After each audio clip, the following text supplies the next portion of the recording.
The pitfall of false economy, save or waste. In our daily lives, it's easy to fall into the trap of believing we're saving money when, in reality, we're being wasteful. This phenomenon occurs when individuals lack the mindset of a savvy trader. Let's delve into this principle with a practical example. Consider the scenario of cooking at home regularly, where the use of meat is a staple ingredient. If you come across a sale or a store offering meat at a lower price than usual, purchasing a larger quantity than usual might seem like a money-saving move. You might justify it as saving on future meal costs. Let's contrast this with another situation. Stumbling upon a discounted item that you don't actually need. Buying it solely because it's cheap, without a plan for its use, is wasteful. You might end up selling it at a lower price later, or letting it go to waste if it's perishable. The key difference lies in the mindset. A savvy trader understands the value of each purchase and its potential resale value. They don't fall for false economies because they have a clear strategy for maximizing profits. In essence, distinguishing between waste and saving requires more than just seizing apparent bargains. It demands a thoughtful consideration of long-term benefits and costs. Developing the mentality of a prudent trader can help us navigate these decisions more effectively and avoid the pitfalls of false economy. To delve further into the notion that individuals often engage in wasteful spending under the false impression of saving, it's crucial to understand the underlying cognitive biases and societal influences that contribute to this behavior. Cognitive biases. Human beings are susceptible to cognitive biases, which are systematic patterns of deviation from rationality and judgment. One such bias is the anchoring effect, where individuals rely too heavily on the first piece of information they receive when making decisions. In the context of shopping, seeing a discounted price may anchor our perception of value, leading us to overlook whether the item is truly necessary.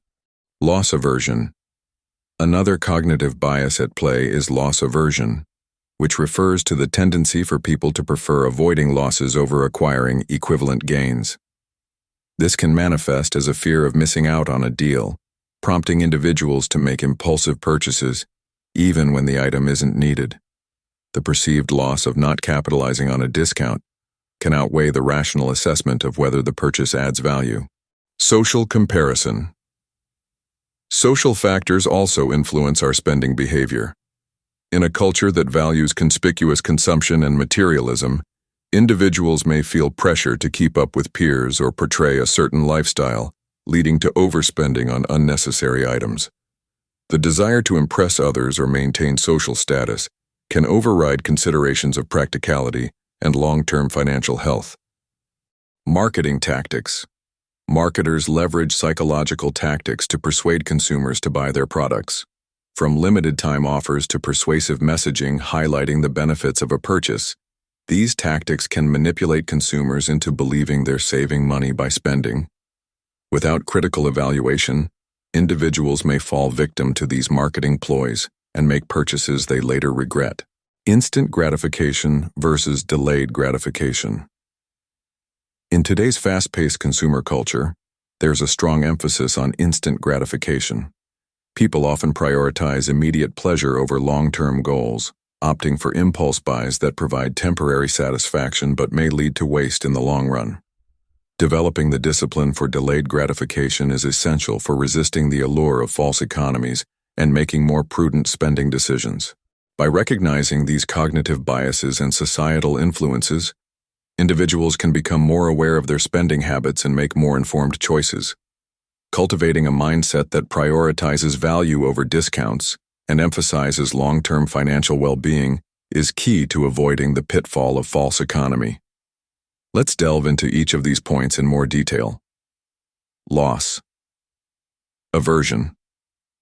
Loss aversion refers to the tendency for individuals to prefer avoiding losses over acquiring equivalent gains. In the context of purchasing decisions, this bias can lead people to make choices that minimize potential losses rather than maximizing potential gains. For example, individuals may hold on to items they've purchased even if they don't need them, because selling or getting rid of them would mean accepting a loss. Overlooking necessity. This point highlights how individuals may overlook whether an item is truly necessary when making purchasing decisions, especially if it's on sale or offered at a discount. Instead of considering the practicality or utility of the item, they may focus solely on the perceived savings, leading to unnecessary purchases. Fear of missing out. The fear of missing out, FOMO, is a powerful motivator that drives individuals to make impulsive purchases, even when there's no genuine need for the item. The allure of a limited-time offer or discounted price can create a sense of urgency, prompting people to buy things they may later regret. Perceived loss of not utilizing a discount. This concept refers to the tendency for individuals to prioritize perceived savings over the actual value gained from a purchase. Even if the discounted item doesn't add significant value or fulfill a genuine need, people may feel compelled to buy it to avoid missing out on the perceived savings opportunity. Anchoring effect. The anchoring effect describes the tendency for individuals to rely heavily on the first piece of information they receive when making decisions. In the context of shopping, seeing an initial price, especially if it's discounted, can anchor perceptions of value and influence subsequent purchasing decisions.